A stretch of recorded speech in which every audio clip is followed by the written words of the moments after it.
Hello friends, welcome to more creative. दोस्तों, आज 17 दिसंबर दिन बुधवार है। वही हिंदी महीना पूष और कृष्ण पक्ष की त्रयोदशी है।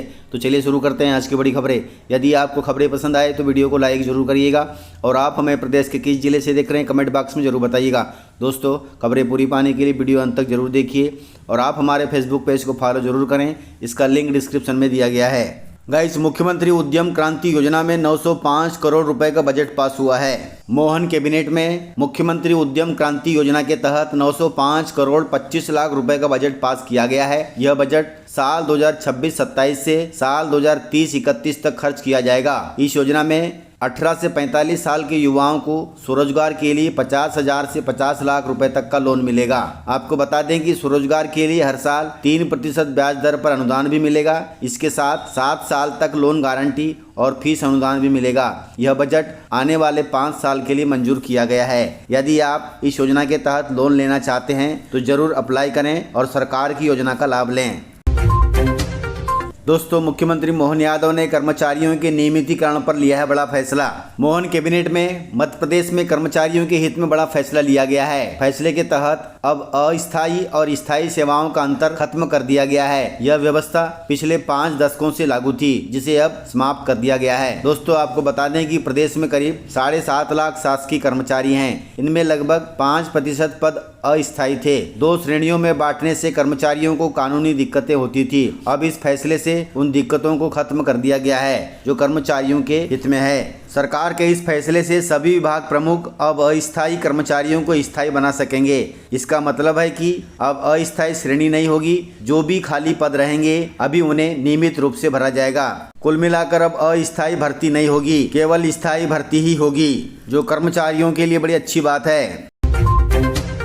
गाइस, सेना की जमीन पर अतिक्रमण के मामले में मध्य प्रदेश देश में नंबर 1 पर है। मध्य प्रदेश में रक्षा मंत्रालय की जमीन पर सबसे ज्यादा अतिक्रमण हो रहा है। आपको बता दें कि प्रदेश में 1733 एकड़ रक्षा भूमि पर अवैध कब्जा कर लिया गया है। यह आंकड़ा देश के अन्य राज्यों के मुकाबले सबसे ज्यादा है। वहीं उत्तर प्रदेश इस सूची में दूसरे स्थान पर है। यह जानकारी केंद्र सरकार ने लोकसभा में दी है। केंद्र सरकार के मुताबिक देश भर में कुल 11,152 एकड़ रक्षा भूमि अतिक्रमण की चपेट में है। यह भूमि सेना, वायुसेना और अन्य सशस्त्र बलों के अधीन आती है।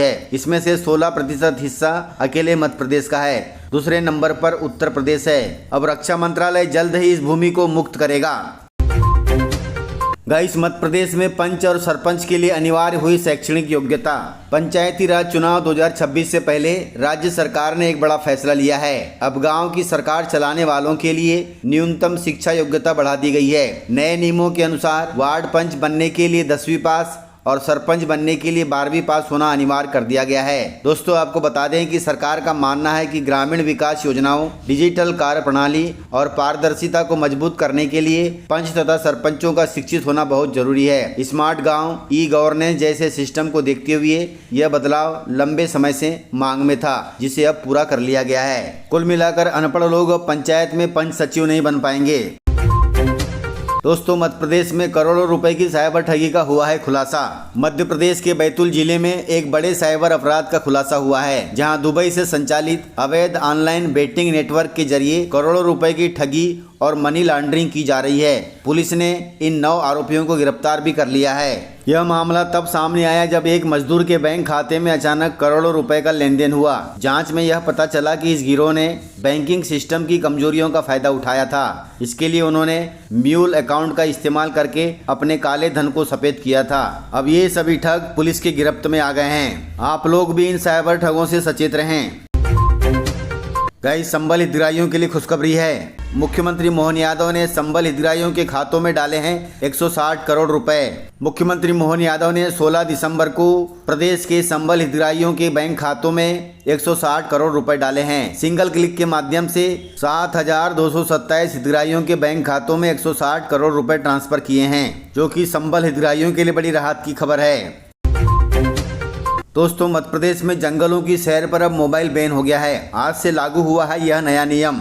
यदि आप मध्य प्रदेश के टाइगर रिजर्व में सफारी की तैयारी कर रहे हैं तो यह खबर ध्यान से सुन लें। दरअसल मध्य प्रदेश के सभी टाइगर रिजर्व में सफारी के दौरान अब टूरिस्ट मोबाइल फोन का उपयोग नहीं कर सकते। मध्य प्रदेश वन विभाग ने यह बड़ा फैसला लिया है। इसे 16 दिसंबर से ही प्रदेश के सभी टाइगर रिजर्व में प्रभावी कर दिया गया है। यह फैसला सुप्रीम कोर्ट के ऐतिहासिक फैसले के आधार पर लिया गया है। इसका उद्देश्य वन्य जीव संरक्षण को और मजबूत करना है। इसलिए ध्यान रखें, जब भी आप टाइगर रिजर्व में सफारी की तैयारी कर रहे हो तो मोबाइल फोन को न ले जाएं, अन्यथा आपका मोबाइल जब्त हो सकता है, आप पर कार्रवाई हो सकती है। दोस्तों, मध्य प्रदेश सरकार ने लिया है बड़ा प्रशासनिक फैसला। इस फैसले के तहत सरकारी नौकरी में कम हो गई है 5 कैटेगरी। दोस्तों, मोहन सरकार ने सरकारी विभागों में बरसों से चली आ रही पदों की जटिल श्रेणियों पर बड़ा फैसला लिया है। सरकारी नौकरी में 10 कैटेगरी वाले ढांचे को समेटते हुए इसे सरकार ने 5 आवश्यक पदों पर ही सीमित कर दिया है। जिन 5 श्रेणियों को खत्म किया गया है उन पदों की प्रशासनिक और व्यवहारिक जरूरत अब महसूस नहीं की जा रही है। इसलिए सरकार ने यह बड़ा कदम उठाया है। सरकार का दावा है कि इस फैसले से राज्य में लाखों कार्यरत कर्मचारियों को सेवा लाभ, पेंशन और रिटायरमेंट के बाद प्रशासनिक उलझनों से बड़ी राहत मिलेगी, जो कि बहुत अच्छी बात है। बोर्ड छात्रों के लिए जरूरी खबर है। माध्यमिक शिक्षा मंडल ने जारी किया है हेल्पलाइन नंबर। इस हेल्पलाइन नंबर पर रोज आ रहे हैं फोन।